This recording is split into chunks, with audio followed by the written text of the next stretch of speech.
Hello everyone, welcome to our YouTube channel. My self any और हमने start किया था एनसीईआरटी क्लास 6 का चैप्टर 3। चैप्टर का नाम है इन द अर्लीस्ट सिटीज़ और आज हम शुरू करेंगे चैप्टर 3 का पार्ट 8। हमारे चैप्टर का नाम है आरंभिक नगर यानी कि इन द अर्लीस्ट सिटीज़। इस चैप्टर में हम ये सभी टॉपिक कवर करेंगे। अभी तक हमने जिन टॉपिक्स के बारे में बात की है उसमें सबसे पहले जाना था हड़प्पा की कहानी के बारे में, हड़प्पा नगरों के बारे में कि कैसे हमें हड़प्पा सभ्यता के नगर मिले। फिर हमने उन नगरों की विशेषताओं के बारे में बात की थी, वहाँ के भवन, नाले और सड़कों के बारे में हमने जाना था। फिर हमने नगरीय जीवन जाना था कि वहाँ पर सिटीज़ में लाइफ कैसी थी लोगों की। फिर हमने नगरों में होने वाले शिल्प के बारे में जाना था। उसके बाद हमने बात की थी कच्चे माल की कि कच्चे माल के लिए जो हड़प्पा नगरों के लोग थे वो कितनी दूर दूर जाते थे और वहाँ से सामान का, कच्चे माल का आयात करते थे। लास्ट टॉपिक में हमने बात की थी नगरों में रहने वाले लोगों के भोजन के लिए कि जो नगरों में रहने वाले लोग थे वो खेती तो करते नहीं थे, अब उनके लिए भोजन कहाँ से आता होगा। उनके लिए भोजन आता था गाँव से, क्योंकि गाँव में खेती होती थी। आज का हमारा टॉपिक है गुजरात में हड़प्पा कालीन नगर का सूक्ष्म निरीक्षण। गुजरात में हमें हड़प्पा के दो नगर मिलते हैं, एक धोलावीरा और एक लोथल। तो इन दोनों ही नगरों की यहाँ पर केस स्टडी है, इनके बारे में डिटेल में बताया हुआ है कि क्या क्या हमें धोलावीरा और लोथल से पता चलता है। सबसे पहले हम बात करेंगे धोलावीरा की। तो धोलावीरा कहाँ है? कच्छ में खादी बेट के किनारे। वहाँ पर हमें क्या क्या मिला है? साफ पानी मिलता था एक तो वहाँ पर, और वहाँ की भूमि काफ़ी उपजाऊ थी। उपजाऊ भूमि किस चीज़ के लिए अच्छी होती है? कृषि के लिए। तो यहाँ पर जो लोग थे वो कृषि बहुत अधिक संख्या में करते थे। और धोलावीरा की एक सबसे खास बात यह थी कि ये जो नगर था ये 3 भागों में विभाजित था। हमने पीछे टॉपिक में बात की थी जो हड़प्पा के नगर थे वो 2 भागों में विभाजित होते थे, एक होता था दुर्ग और दूसरा होता था निचला शहर। लेकिन ये जो नगर थे ये विभाजित थे 3 भागों में।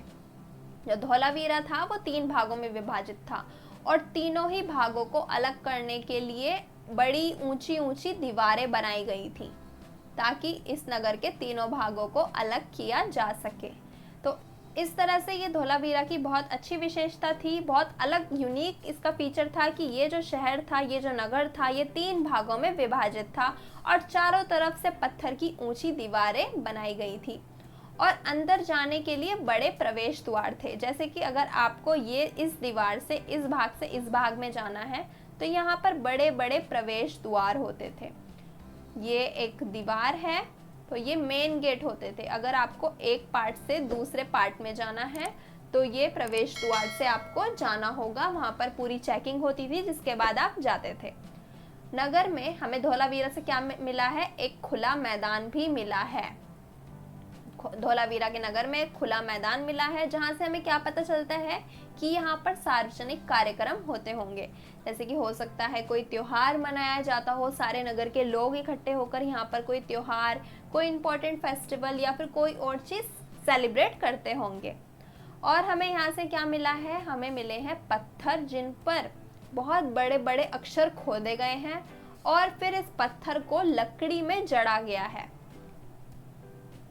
जैसे कि ये पत्थर है, पत्थर का एक अभिलेख है। अभिलेख हमने पढ़ा था जहाँ पर पत्थर पर अक्षरों को उत्तीर्ण किया जाता था, खोदा जाता था। तो यहाँ पर उन्होंने इस पत्थर पर कुछ कुछ लिखा है बड़े बड़े अक्षरों में और उसके बाद इसको एक लकड़ी में फ्रेम किया गया है। तो इस तरह के अभिलेख हमें मिलते हैं धोलावीरा से जहाँ पर पत्थर को लकड़ी में फ्रेम किया गया है। तो ये भी बहुत अलग चीज़ थी जो हमें धोलावीरा के नगर में देखने को मिली। अगली हम बात करेंगे लोथल की, जो हमें गुजरात में ही एक हड़प्पा कालीन नगर मिलता है। तो ये कहाँ पर है? खंबात की खाड़ी में एक नदी किनारे बसा हुआ है। और लोथल से हमें बहुत तरह के कीमती पत्थर मिलते हैं। यहाँ से शंख, धातु से बनी चीज़ों का केंद्र था। क्योंकि लोथल में हमें बहुत सारे कीमती पत्थर मिलते हैं तो यहाँ पर हो सकता है लोगों ने फैक्ट्रीज लगाई हों जहाँ पर पत्थर, शंख, धातुएं बनती थी और बेची जाती थी। तो जो लोथल है वो इन धातुओं की चीज़ों का केंद्र था एक तरह से। और हमें लोथल से मिलता है एक भंडार गृह। भंडार गृह में हमें मोहरें भी मिली हैं। भंडार गृह हो सकता है किसी चीज को स्टोर करने के लिए बनाया गया हो और वहां से चीजों का आयात निर्यात भी होता हो, इसलिए हमें वहां से क्या मिली है, मोहरें भी मिली हैं।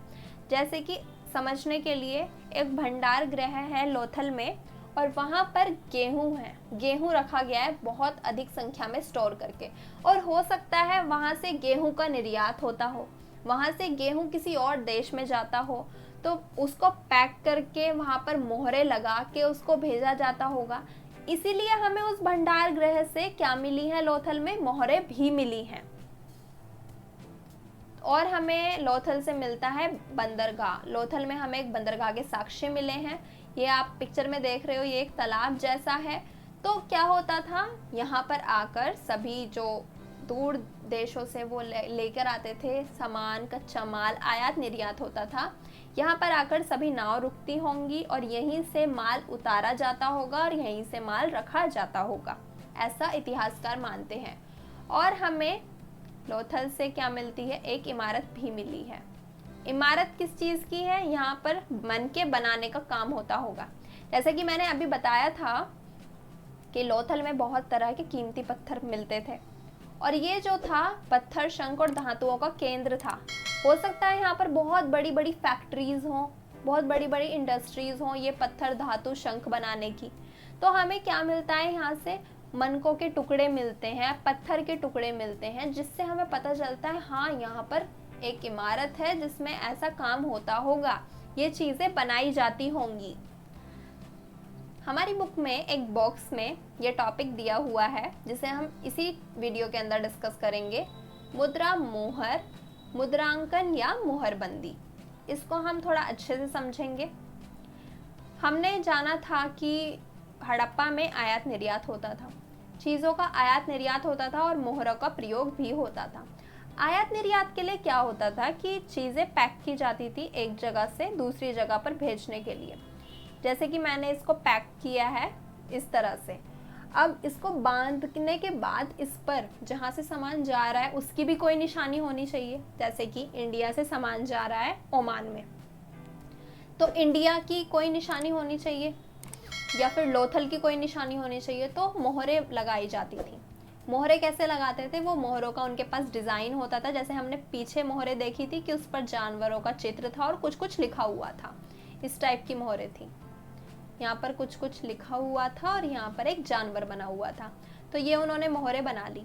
अब यहाँ पे उन्होंने गीली मिट्टी लगाई, एकदम गीली मिट्टी बहुत सारी लगा दी और फिर इस मोहर को इसके ऊपर रख दिया ताकि इसकी छाप इस मिट्टी पर पड़ जाए। जैसे हम यहाँ देख रहे हैं, इस मिट्टी पर एक छाप पड़ी हुई है जिससे ओमान में ये सामान जाएगा और उनको पता चलेगा कि हाँ ये इंडिया से सामान आया है या फिर लोथल से सामान आया है। अगर ये मोहर ओमान जाने पर टूटी हुई मिली तो वो लोग समझ जाएंगे कि रास्ते में इसके साथ किसी ने छेड़छाड़ की है। अगर ये मोहर, ये सामान सही सलामत उनके पास पहुंच गया तो वो समझ जाएंगे कि हाँ ये सेफली हमारे पास आया है, किसी ने भी इसके साथ छेड़छाड़ नहीं की है। तो इस तरह से मोहरों का प्रयोग होता था आयात निर्यात के लिए और व्यापार के लिए। सो इस वीडियो के लिए इतना ही। अगर वीडियो पसंद आए तो लाइक ज़रूर करना, अपने दोस्तों के साथ शेयर ज़रूर करना। अगर आपने चैनल को सब्सक्राइब ना किया हो तो सब्सक्राइब कर देना, बेल आइकन को प्रेस भी कर देना। हमारे सोशल मीडिया अकाउंट से जुड़ने के लिए आप पेज को भी फॉलो कर सकते हैं। Thank you.